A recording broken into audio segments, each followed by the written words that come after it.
Good afternoon or evening. This is Miss Cave going over our Q1 benchmark study guide for Math 7. These are the objectives that we learned about in the first unit that we're going to be practicing on this study guide. A reminder that you have things to go if you're in my class. You have things to go with each of these objectives in your interactive notebooks that you can be studying.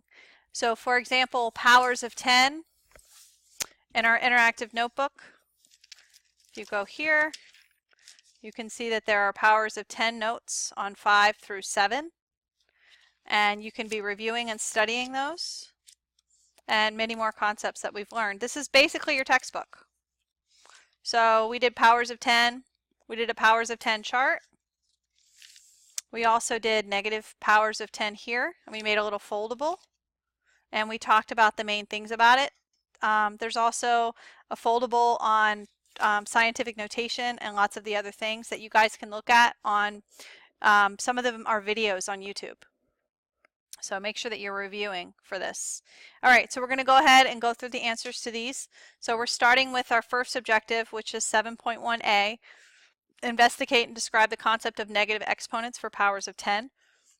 So the first one, you're looking for the fraction and decimal that's equivalent to 10 to the negative 3. And so 10 to the negative 3, the way you calculate that,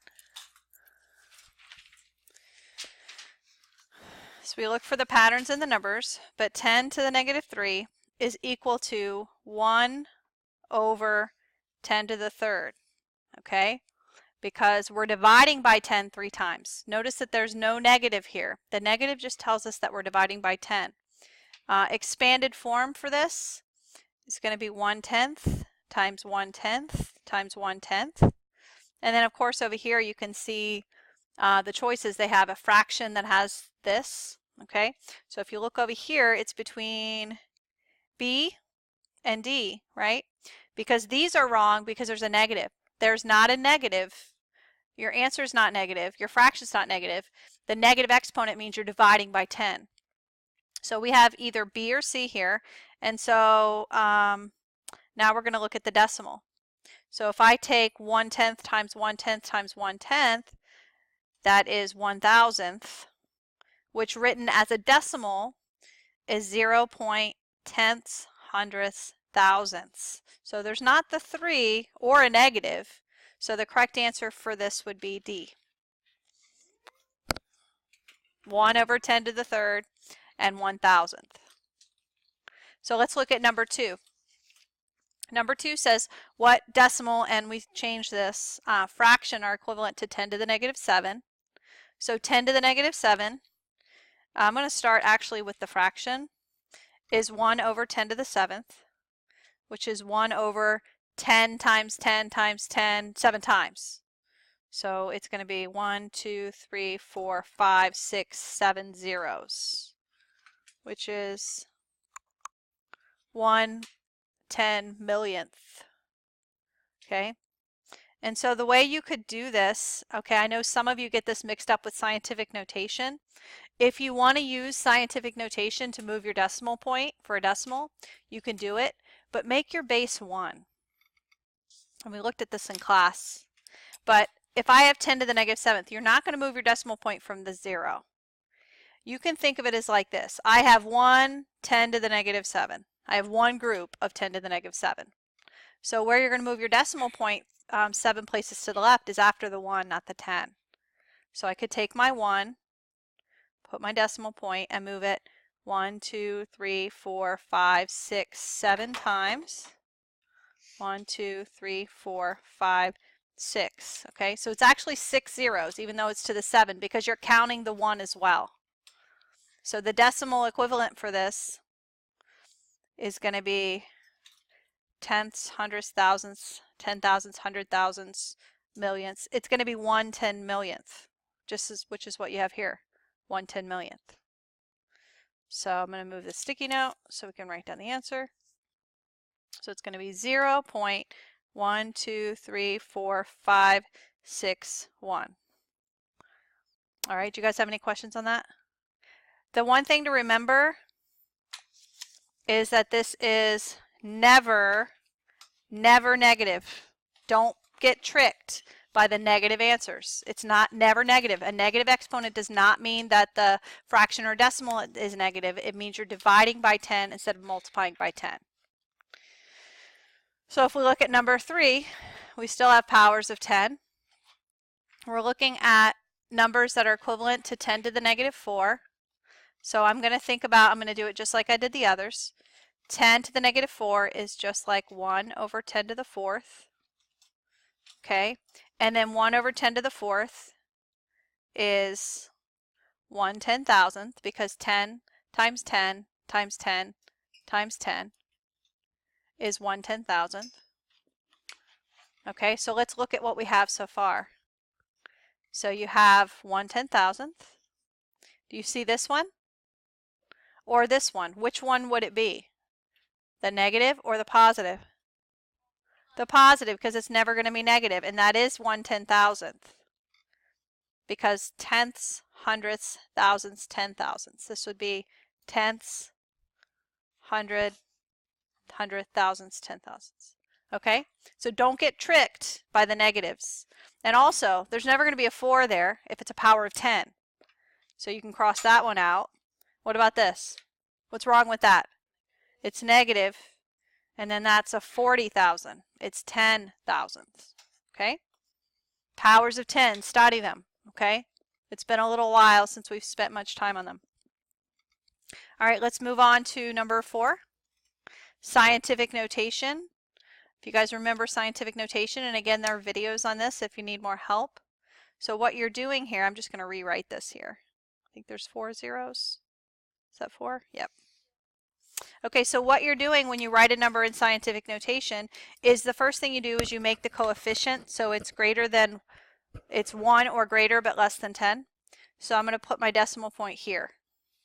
And that's the same for all of these choices. So I know it's going to be 1.2 times 10 to some power. And the way I get the power is I move 1, 2, 3, 4, 5 places to the left. So it's going to be 10 to the negative 5th power. You need mine.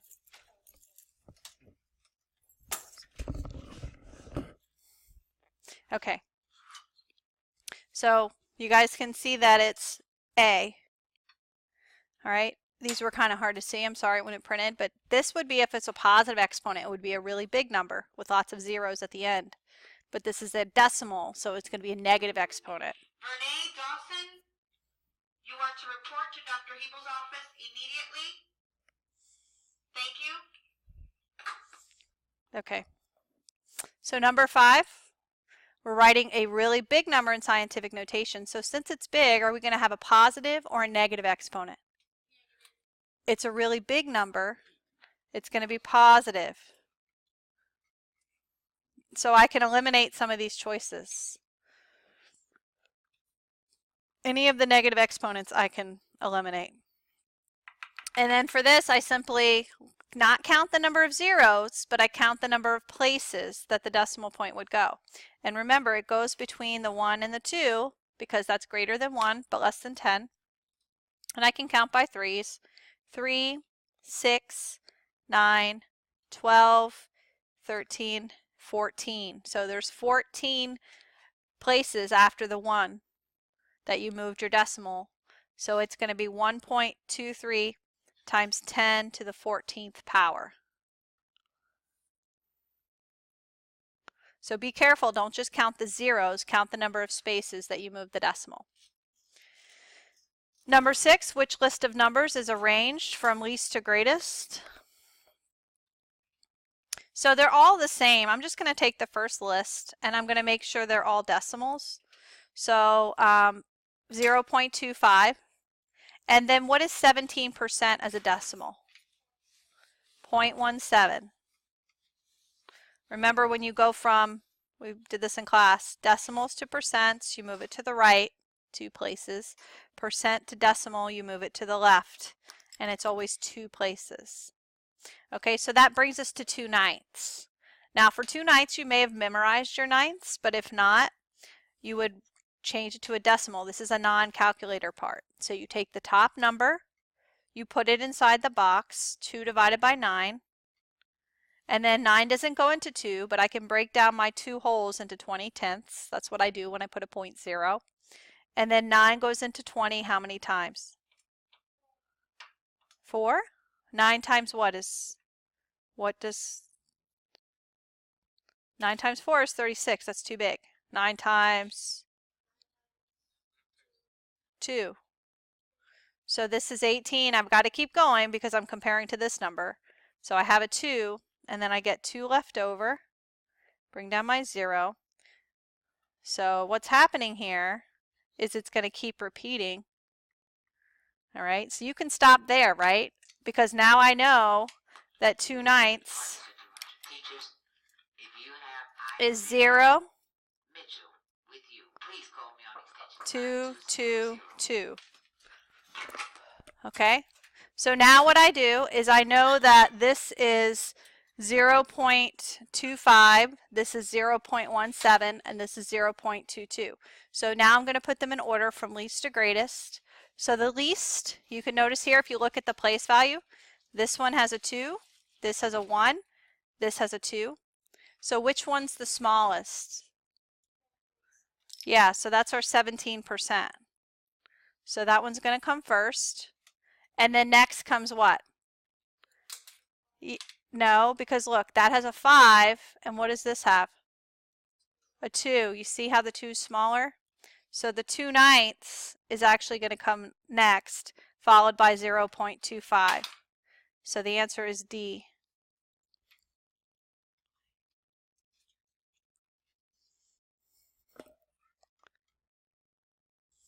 So number 7, we're going to arrange the numbers shown in order from least to greatest. What's another way of saying least to greatest? Ascending. So on your benchmark quiz tomorrow, you're going to see that word, not least to greatest. We're going to be using descending and ascending for least to greatest. So when you have numbers that are written in scientific notation, remember that that exponent means you're moving the decimal. And the more places you move the decimal to the right, the more the number increases in value because you start adding zeros, right? So for this one, all I have to do is look at the exponents. And the smaller the exponent, the smaller the number.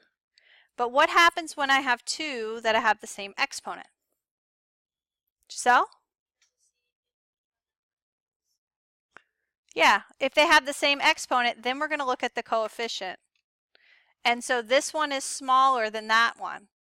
So this is going to be first, 4.7 times 10 to the 5th. Second is 5.2 times 10 to the 5th. And then our largest number is actually 3.9 times 10 to the 8th because it has a larger exponent.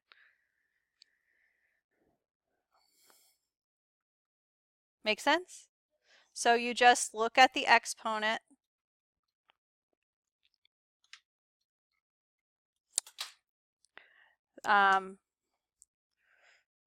The greater the exponent, the greater the value of the number. Okay, oops, sorry. All right, so down here, one of the classes today we filled it in, but not everybody. So let's just review quickly. Ariana Davis, please come to the front office. Ariana Davis, please come to the front office for early dismissal. Okay, ascending order means least to greatest or greatest to least? Least to greatest. And descending order means what? It's going down, greatest to least. All right. So next we're going to look at the problems on the right.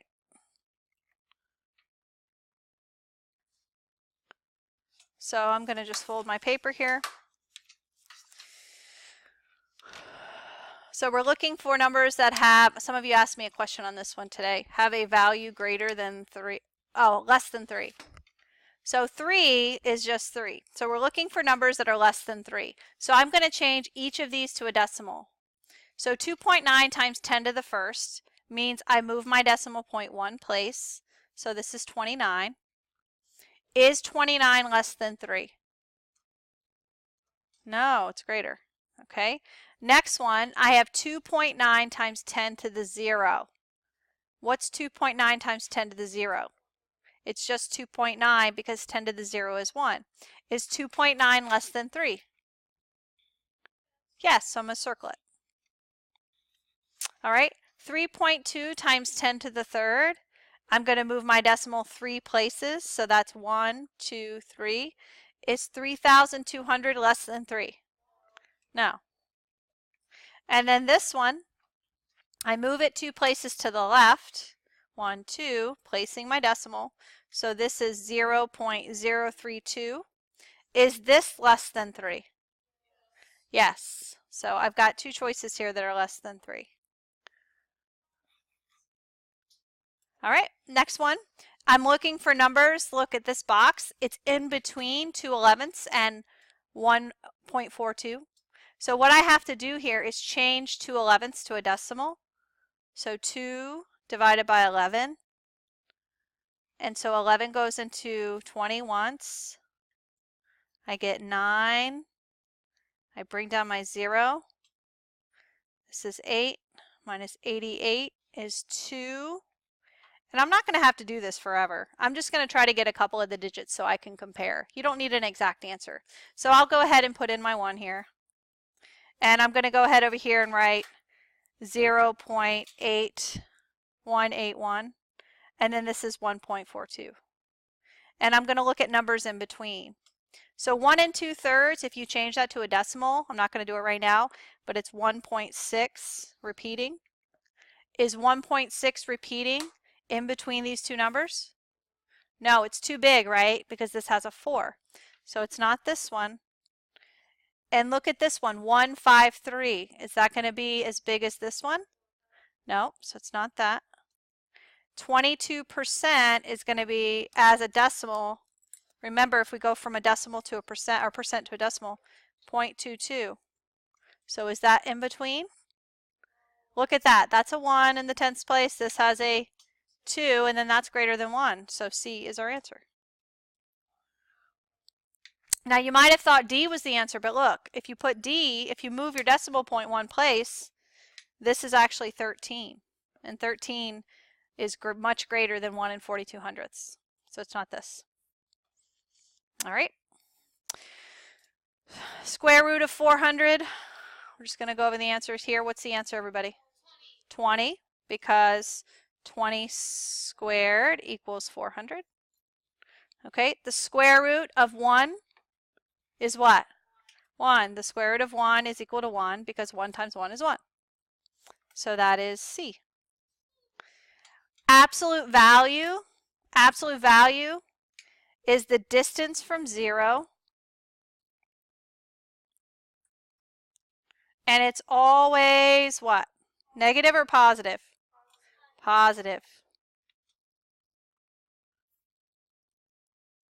Okay, so the distance negative 8.2 is from 0. Kirshen? 8.2. Yep, it's positive. All right, so that brings us to the next one. These symbols here, those are the symbols for absolute value. And everything is inside the absolute value symbol. So I'm finding the distance, 11/12 is from 0. And that distance is B, positive 11/12.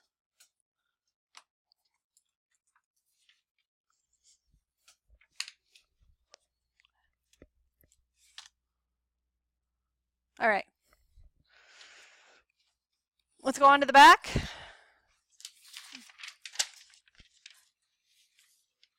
This light is... There we go.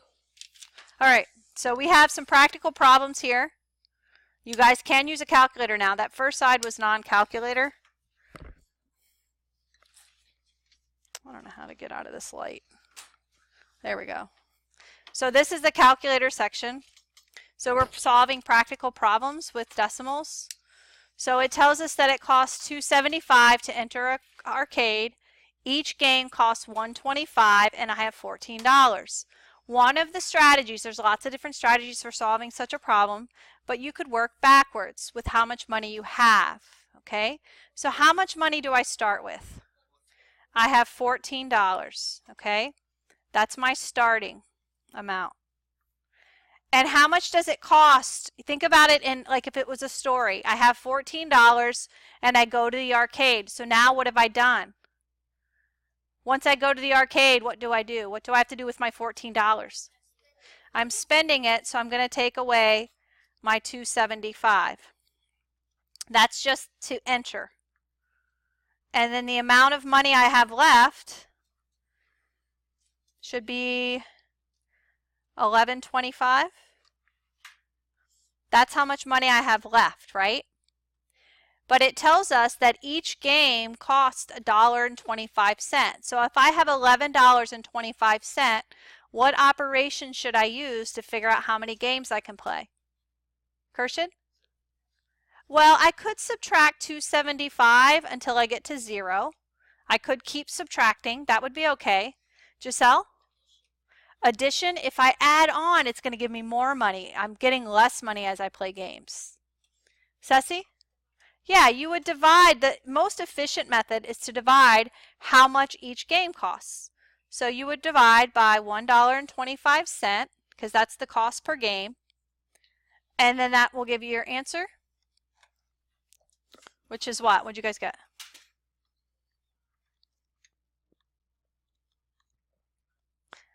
Nine games. Yep. So that means you can play 9 games. If you wanted to do, maybe you weren't comfortable with this and you wanted to do just subtract and see how many times you subtract. I saw somebody working it that way. It's time consuming. It's not the most efficient method, but it will help you come up with the answer. Number 2, a recipe calls for 1 3/4 cups of flour. If you want to double the recipe, how much flour do you need? So we've been talking about this language in class. We're doubling. Doubling means we multiply by 2. So it's 2 times the amount of flour, 1 3/4 cups. And to do that, it's going to be, you can change it to a decimal or you can just multiply the fractions. I'm going to do that. I have to change this to an improper fraction, so that's 7/4. So it's 2 over 1 times 7 over 4. I get 14 over 4, and 4 goes into 14 3 times, and 2/4. And that simplifies to 3 and what? What's 2/4? Cups. Okay, so there's only 2 of these practice problems. You guys are only going to have one. I think there's only one of these word problems because there's 10 problems on your test. So just think it through, whatever strategy you want to use. I don't want to just give you the same strategy. Like if you wanted to change that to 1.75 and multiply because you can use a calculator, that would be okay too. All right, we're moving on to our most recent unit, which is evaluating expressions. You guys just had a test on this. So the first one, it says diameter and height of a cylindrical container are shown. And it's filled completely with cheese. Find the total number of cubic inches of cheese in the container. So what am I going to find here? Surface area or volume? And how do you know it's volume? It's filled, yes. Because I have that word filled, I'm going to use volume formula. And you guys have your formula sheets you can use that I gave you. And then you'll also have that on your test tomorrow.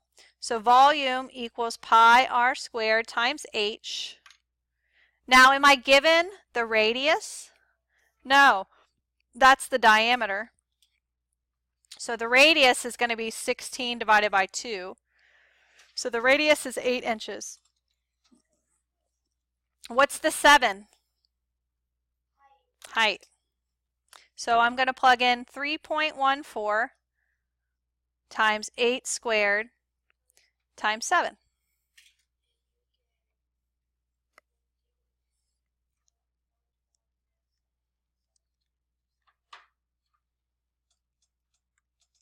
So we're going to go ahead, 1,000, we'll just leave it in the form that it's in, 1,406 and 72 hundredths because it doesn't tell us to round. Inches cubed or squared? Cubed. Volume is cubed. Volume is cubed because you're filling something. It's more, there's more to it than the outside. Okay. The next one, we have surface area of a, oh, sorry. We're covering a rectangular prism-shaped box with cloth. Is this surface area or volume? Giselle? Surface area. How do you know? Thank you. I thought you were going to say because you just told us the answer. Okay. So surface area. And in the formula for surface area, 2 times length times width plus 2 times width times height plus 2 times, well, I'm not doing it in the right order. Length times height. It doesn't matter, but I want to keep it like the formula sheet. So now you're just going to plug in your numbers. 2 times 8 times 2 plus 2 times 8 times, wait a second, it's 8 times 12. 2 times 8 times 2 plus, which one did I not use yet? 2 times, I did the 8 times 2, length times height, 12 and 2. So you multiply all those together.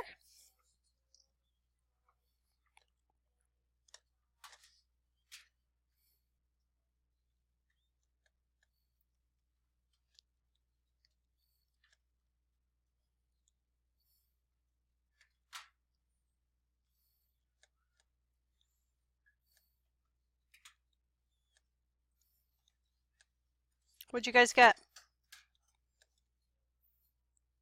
What'd you get? Be brave. What'd you get?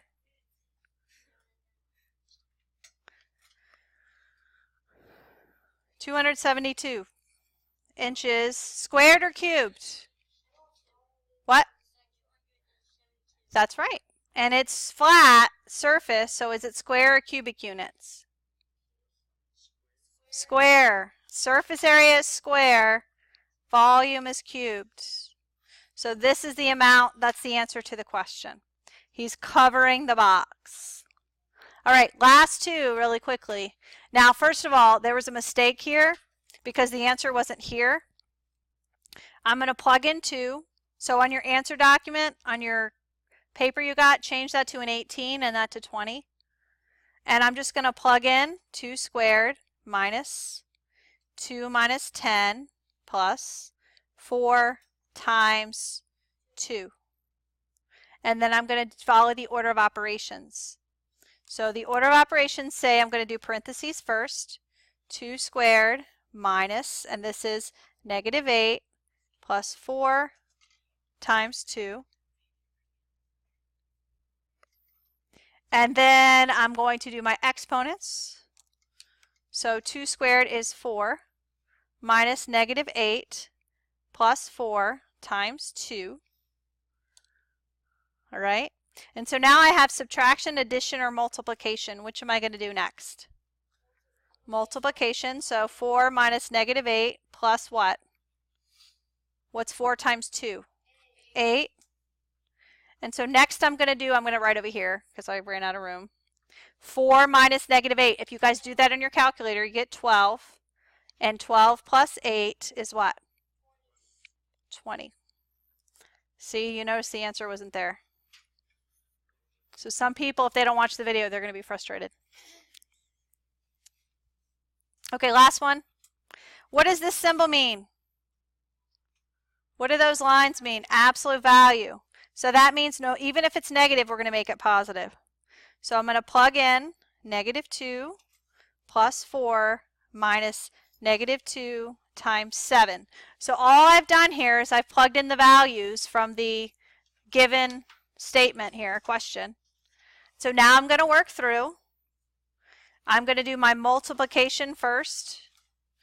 Absolute value of negative 2 plus 4 minus, what's negative 2 times 7? It's negative 14. Okay? Now I'm going to go ahead and find my absolute value. What's the absolute value of negative 2?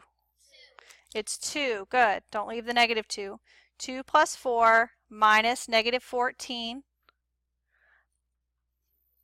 And my next step is 2 plus 4, which is 6, and 6 minus negative 14 is 20. I think so. I think so. So the answer is 20. Okay, that's it for our benchmark review, but make sure that you're looking through your notebooks as well so that you'll be prepared for tomorrow's benchmark. Have a great evening.